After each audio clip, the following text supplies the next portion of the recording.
Hello, and welcome to Profit's Healthcare Changemakers podcast, where we'll be talking to leaders in healthcare who are focused on transforming their organizations to drive the next level of growth for their business and for healthcare. At Profit, we believe that the organizations that thrive in healthcare are those that dare to change the game, striving to improve human health, create better experiences, and make the best of care an enduring and sustainable reality for all. Those that will transform healthcare are the Changemakers. And for this podcast, we want to focus on them. Our podcast dials into and recognizes the people behind the transformation and their journeys in changing the game, one story at a time.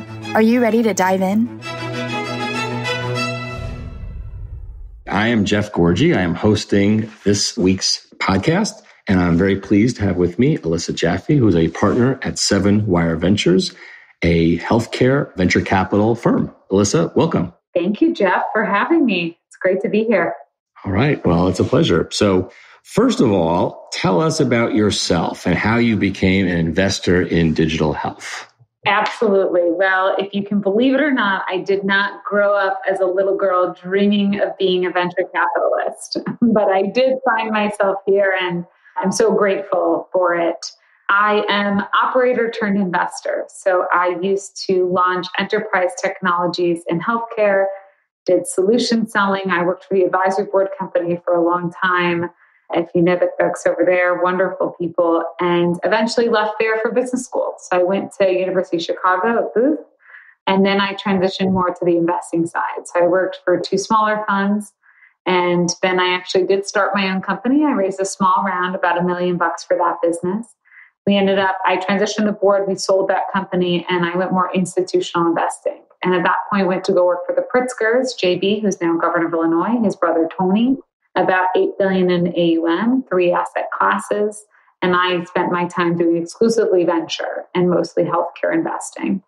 And about 4 years ago, I'd known the 7 Wire team forever. And I thought very highly of them. From my vantage point, they were one of the best early stage healthcare funds in the country and in my backyard. And so I made the leap and came over now as one of the 4 investing partners. Personally, I live in Chicago. I grew up in Chicago. My husband actually is from Chicago, and we found our way back, and now we have 3 boys. So my life is chaos, but mostly the good kind.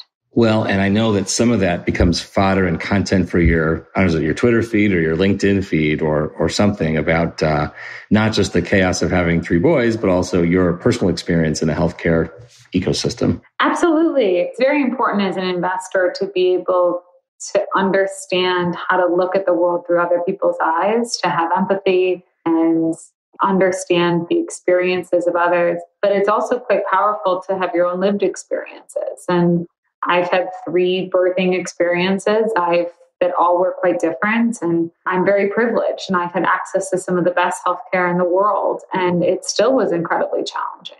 And so at 7 Wire, our thesis is what we call the informed, connected health consumer. So everything that we do is about helping people be better stewards of their health and thinking about healthcare technology and services meeting people where they are.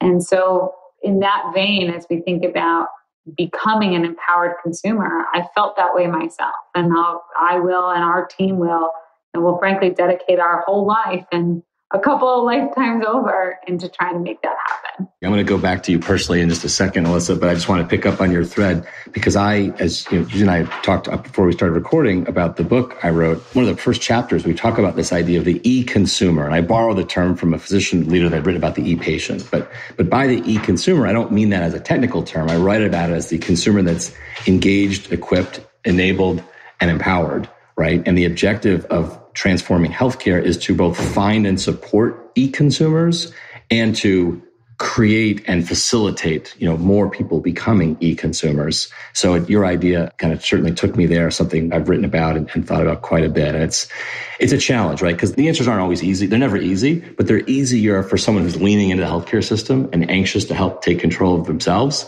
And obviously the hardest problems are for those that are unable to become e-consumers, which is a problem that I don't think anyone's figured out yet. But obviously a discussion could be its own whole podcast. I'm nodding my head profusely alongside Jeff in the pre-read materials of increasingly creating connected and empowered consumers. I think we very much are aligned. Yeah, good. Okay, so I want to go back for just a second because I want to ask you one more fun personal question. I want to ask you to tell us something about yourself that cannot be found in your LinkedIn profile.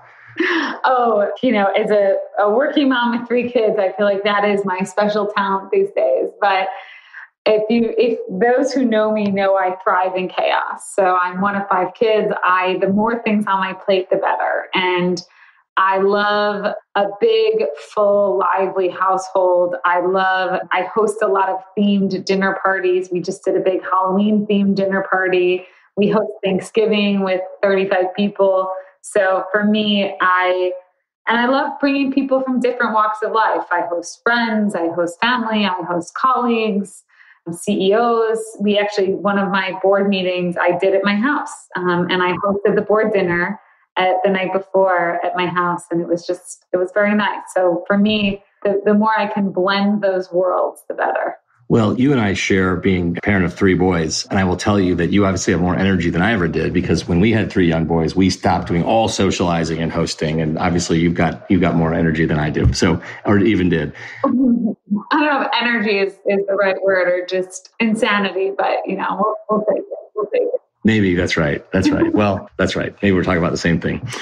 All right. Well, thank you for that. So you started to say a little bit about 7 Wire Ventures, but actually before I ask you the first question I'd planned, why don't you, just because you started to go there and I didn't give you the space, just tell us about what makes it kind of unique in its space, what it's unique in its outlook, its way of managing investments, or anything else that you think that's kind of relevant for our listeners. Absolutely. I mentioned our thesis, the informed, connected health consumer. This is our true north. This is everything that we do. But there's a couple other things that also make us quite unique as it relates to other venture firms. The second piece for us is that we're an operator-driven model. What that means is we do fewer deals and we're more concentrated in our portfolio. So it allows us the ability to get very involved with our companies. We all have operating backgrounds. We've all built companies before. The managing partners at the firm, Glenn Tolman, Lee Shapiro, are titans of industry. They were CEO and president of Allscripts. Glenn was the CEO of Livongo. Lee was the CFO who stepped in to take it public and do the Teladoc merger. And today, Glenn is now CEO of Transcarent. So for us, it's very much about how can we help be in the trenches with our CEOs, not just show up once a quarter to a board meeting, but really to work with them directly and focus on all of the ways that we can do information and knowledge transfer to help drive growth. And because of this, we can be quite creative. So we both invest in companies and we do start companies. So most notably, I mentioned the company started by the managing partners, Livongo. We've started 4 others to date. Most recently, we started a women's health business for college-aged women to help them gain independence and agency in their healthcare journey. And maybe the third, Jeff, piece, just as you asked, what makes us different, our thesis, our operator-driven model. The third piece is what we call our Connected Consumer Coalition. About 60% of our capital, so the folks that give us money, comes from strategic investors. So our LPs, our strategic LPs, work with us and work with our companies to drive growth. And these are health plans, some of the biggest health plans in the country. These are providers. These are pharma, self-insured employers, really focused on, again, being consumers of the companies that we work with and driving innovation forward. So they're not just looking for an ROI, they're looking for some solutions for themselves. Yeah, you think about, Cigna is one of our big LPs, and of course they're looking, our job, our fiduciary is to return capital to our limited partners, of which, knock on wood, so far we've been very successful at doing so. But for Cigna, no matter what's the biggest impact? It's helpful to get a return on the investment, but also it's how they can drive commercial success across the organization. That's really what moves the needle. And so creating partnerships with MSK businesses or behavioral health businesses or chronic condition companies, that is really where they see our partnership thriving. Alyssa, I'm going to stay on this for a minute because I think it's really interesting because a lot of our clients also are strategic investors in what I'll call, on the side while they're operating a health plan, right? Or whatever the case may be.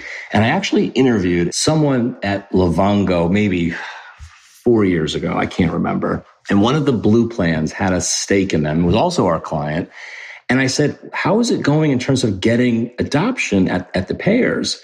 And this, person Lavonda was talking about, it's really a challenge. I said, but they're an investor. They're clearly committed.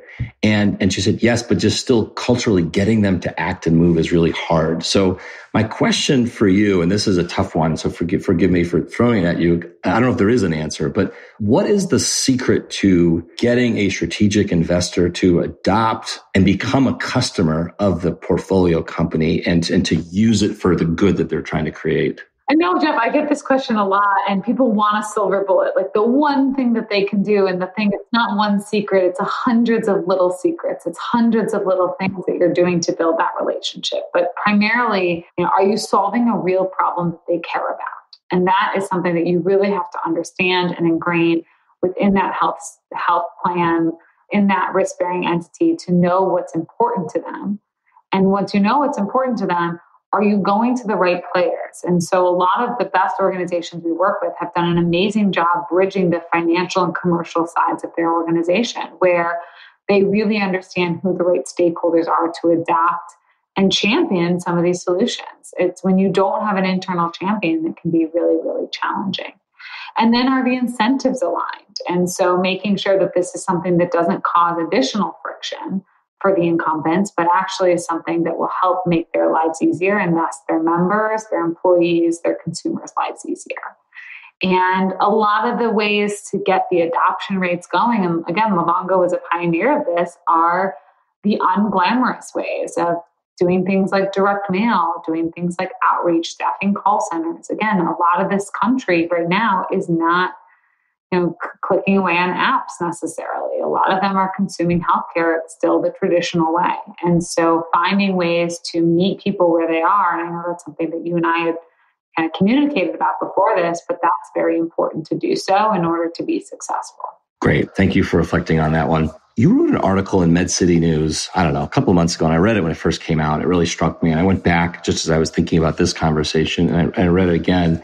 One of the things you wrote, I think you wrote I may have stitched a couple of pieces of it together, but healthcare has lost the part about care, and the chasm continues to widen between health and care, which is really, I think, interesting and simple and profound at the same time. But before we talk about how to fix it, could you just explain what you mean by that, and how did we get here where health and care are divorced? Yes, my provocative title, absolutely. But the truth of it is that we're in a situation right now where so much of our healthcare system is focused on health, in that the clinical aspect of health. It's focused on, we care for sick people. We live in a fee-for-service world, and we're focusing on how to fix the problems of sick people versus how do we help empower and encourage healthy people to retain and sustain health. And a lot of that is in care. And it's, even if you think about the residency programs, and they're doing a better job, but the way we train, and not to say this isn't important at all, it's incredibly important to figure out how to be in the business of care delivery, but also to be in the business of caring for patients. And all of it, we think about social determinants of health and all of the things that impact somebody's health quality, whether it be their transportation or access, whether it be their food and nutrition, whether it be their communication abilities, that those have sometimes been underperforming and underserved when it comes to delivering care to a patient. And ultimately, what we now know is that is incredibly important to do. And we have to do a better job of, instead of saying, hey, your doctor will see you and just talk to you about your meds, and then in the future, maybe somebody will call you, some coach will call you, or community outreach, hopefully, and try, how do we bridge those two things together? How does it become one cohesive healthcare experience versus this bifurcation of health and care? Yeah. Is this just all kind of come to the root of our terrible reimbursement system? Is that the root cause of all of it? Or is it more complicated than that? This is part of it, is being in fee for service, and absolutely the incentive structure not being aligned for what is important as we think about paying for value and value-based care. Absolutely. That the more we go into a value-based structure and a risk-based structure, the more the incentives are aligned. It also is the way that the system was built, was not just in the incentive structure, but in the brick and mortar of what is a hospital and where do you receive care? And again, the tricklings of this have now started to show some light on retail pharmacy being a huge player in healthcare, Amazon becoming a bigger player in healthcare, communities and what community centers are doing, religious institutions, grocery stores, and some of the biggest grocery store chains I do calls with because they know their role as a player in healthcare. So it is, yes, in large part the incentive structure, but there are other components of this that continue to create that divorce of health and care. Okay, so what's the path forward toward fixing it? What's the path forward, and to what extent is it going to be traditional healthcare players reinventing themselves versus to what extent is it going to be new to the world ventures? And obviously, in your shoes, you're focused more on the latter. I'm still curious for your perspective. Traditional players still maintain a very important role, but they can't do it alone. And so if you think about where the bulk of primary care is delivered in this country, it's not typically in tech-enabled primary care. It is with the large incumbent organizations. Now, that said, when I say they can't do it alone, digital plays a pretty transformative role in increasing access to care. And what we talked about at the top of the hour, which was empowering consumers to be better stewards of their health. And if you cannot do that, it's incredibly challenging to fix this problem because at the end of the day, someone just told me now, I think the average provider, I thought it was like 14 to 20-ish minutes. Someone just told me now it's 11 minutes is the average. I haven't fact-checked that per se, but the time with your provider is so short that how do you then expect people in that short amount of time to get everything that they need to manage their care? And in reality, it's everything that happens around inside that visit and outside that visit to make sure that visit is very powerful and that people are managing their care the 23 hours, 6 days a week that they're not in the provider's office and that they have the ability to be empowered with the data, the access to the data that they need, that they're connecting into the system. So Jeff, you and I can become better stewards of our health. Good. So tell us about some of the ventures that either by specific ventures or the kinds of ventures that you are most excited about. Absolutely. I think I've talked enough about our thesis, but if there's one thing to take away today, please, again, what we're trying to build, there's so many things, there's so many problems in healthcare that are broken, but our true north is empowering informed, connected health consumers.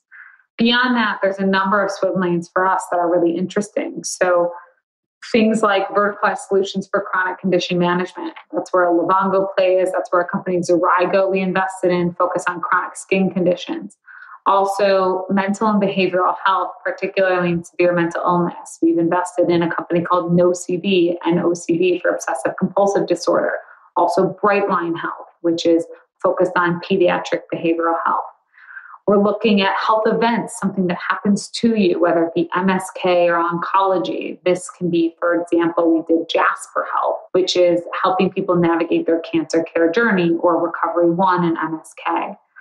Also looking at vulnerable populations and how we can really extend access and reach. We invested in a business called Same Sky Health, a platform for multicultural populations. Also Business Careaway, I mentioned, which is the business focused on college-age women. And aging in place is also another component for us, something that's been interesting, a business called Home Thrive, which is helping family caregivers to support and engage their aging loved ones. So just a handful of other swim lanes. I think we are opportunistic and we're very thematically driven. Our process is to really understand the landscape, identify where the players are, and figure out where we think that there's white space opportunity. But those are some that I'd say we're pretty excited about for the year to come. Cool. So I'm going to tell you about a question I often get, and I'm going to turn it on you. So this is about, I wrote a book, as we've discussed, in 2019, and people sometimes ask, what would you have written differently now post-COVID? Or what did you fail to see? I get different versions of it. What did you fail to anticipate, or what should you put more focus on? Or what have you just learned about COVID that makes your thesis different? And I think I say, my overall kind of thesis about the need for healthcare to be transformed, become more consumer-centric and empower consumers, et cetera, hasn't changed. But I think one area that I talked about tangentially was around the need to change the culture inside healthcare organizations and the challenge of culture change. But I think the workforce shortages is that thing that just completely was not on my radar 3 years ago. And it should have been, right? Because the trends were there in terms of the shortages and the demographics, but it just really smacked us all in the face 3 years later, just how, healthcare delivery has to be reinvented because there's not enough people being born to take care of all the people that have already been born. And there's going to need to be a technology solve for that. So anyway, that's how I tend to answer the question. But I want to go back to you and ask you, when you think about what you have as an organization have learned or how you think differently about investing in healthcare today versus what you knew in early 2020, what comes to mind? I don't think I ever could have predicted what kind of an accelerant COVID would be for digital health. I've been doing digital health for almost 15 years now, but well before it was called digital health, when we used to call it healthcare IT. And I don't think I ever could have seen how rapidly we would need digital health. And there's so much work to be done on embedding it into the day-to-day of healthcare, which we talked a little bit about earlier on, and some of the challenges with getting integrating with incumbents. But the need for it was so spotlighted in COVID, which is only a good thing, but I'm not sure how else that we could have seen, and we could have gotten the average consumer to see if it were not for the pandemic. Okay. So we issued a report recently called Transforming Healthcare, the Changemakers Playbook. And we wrote about these 4 focus areas. I'm just going to pick one and see if you have a thesis or hypothesis. And it's this idea, because I don't think we've touched on it here in this conversation. And this is one we call here, there, and everywhere care. And really what we're getting at is care moving outside the hospital, right? Whether it's to homes, whether it's to work sites, whether it's to retail clinics. It's one of those things that we've kind of identified, or we believe, many have identified, but we believe is going to be a critical force going forward that cuts across all parts of the traditional healthcare ecosystem. The payers got to think differently. The providers got to think differently. The healthcare technology companies got to think differently. Do you have a thesis about where the opportunity and potentially where the limitations are in this here, there, and everywhere care as we've dubbed it? Very aligned, and thank you for sharing the materials, because for us, meeting people where they are is very much part of our thesis. We invested in a business called MedArrive, which is really extending care into the home using alternative providers like EMTs. And so the importance of saying, we talked about this a little earlier, that you can't just get your health from the 4 walls of the hospital. That why can't healthcare be ubiquitous the way banking is? Why can't I pick up my phone and call a bank, use my mobile app if I want to, or walk into an actual location if I needed to? So whatever it is, we need healthcare to live like that. I actually don't believe healthcare should fully live in the home, should fully live in retail, should fully live online, but it should feel that kind of ubiquity that other industries do and have. Good. Last question for you. Any short-term guesses or prognostications you want to make? What is your hot trend that's going to emerge in 2023? Headliner is digital health is here to stay.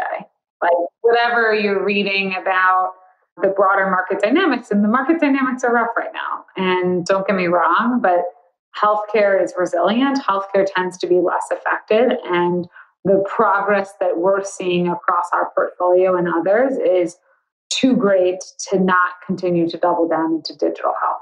What I do expect is to see some continued consolidation. So a little bit more on the M&A side, where companies that maybe have raised a good amount of capital, maybe haven't met the milestones, seeing those either merge with other companies or continue to build in a maybe more thoughtful way than previous 2 years they had. Good. That's great. Well, thank you for sharing that. Alyssa Jaffee of 7 Wire Ventures, thank you for being on the podcast. Thanks for having me.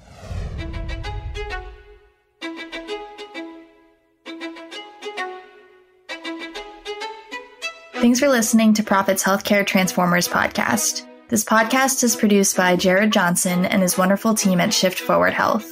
And a big thank you to our hosts, Priya and Asia, Lindsay Mosby, Paul Schrimpf, and Jeff Gorgie.